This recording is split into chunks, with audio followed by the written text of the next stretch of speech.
अमन को पुरानी चीजें बहुत पसंद थीं। उसे धूल भरी किताबें, खरोंच वाले रिकॉर्ड्स और बदबूदार पुराने जूते भी अच्छे लगते थे। तो जब उसने फ्ली मार्केट में एक पुराना सेल फोन देखा तो उसे वो लेना ही था। फोन बहुत पुराना लग रहा था। अमन के रेगुलर फोन से ज्यादा भारी था और स्क्रीन छोटी सी थी।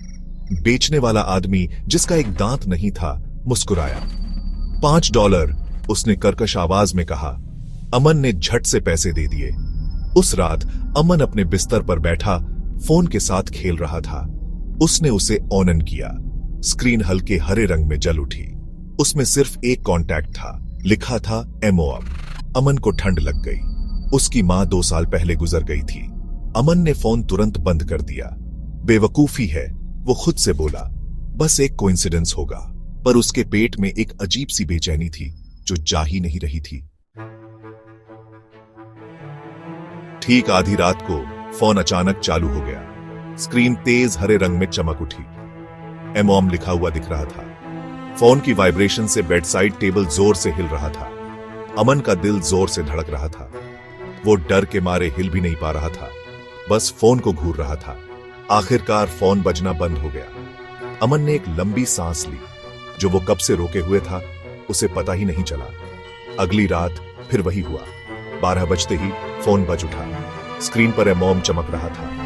अमन डर के मारे जम गया। बस देखता रहा। फोन बजता रहा। उसकी उंगली आंसर बटन पर रखी थी। उसे पता था कि उसे फोन नहीं उठाना चाहिए, लेकिन कुछ उसे खींच रहा था। उसने बटन दबा दिया। हेलो, अमन फुसफुसाया।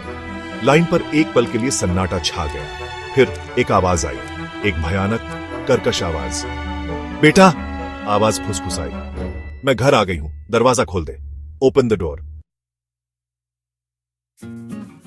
अमन का खून जम गया। उसने फोन गिरा दिया। फोन जमीन पर गिर पड़ा। उसमें से अब भी वो भूतिया आवाज आ रही थी। वो अपने बिस्तर पर पीछे हट गया। उसकी नजरें बेडरूम के दरवाजे पर टिकी थीं। दरवाजे का हैंडल हिला। धीरे धीरे दरवाजा खुल गया। अमन ने सांस लेना बंद कर दिया। वो सांस ही नहीं ले पा रहा था। उसकी नजरें कमरे में इधर उधर घूम रही थीं, कुछ ढूंढ रही थीं, कुछ भी। उसे वहां से निकलना था, लेकिन उसके पैर मानो शीशे के हो गए थे। वो हिल नहीं पा रहा था। अगली सुबह अमन के माता पिता ने उसका कमरा खाली पाया। उसका बिस्तर वैसा का वैसा ही था। पुराना फोन जमीन पर टूटा पड़ा था। उन्होंने डरते हुए पुलिस को फोन किया। उन्होंने सिक्योरिटी कैमरास देखे।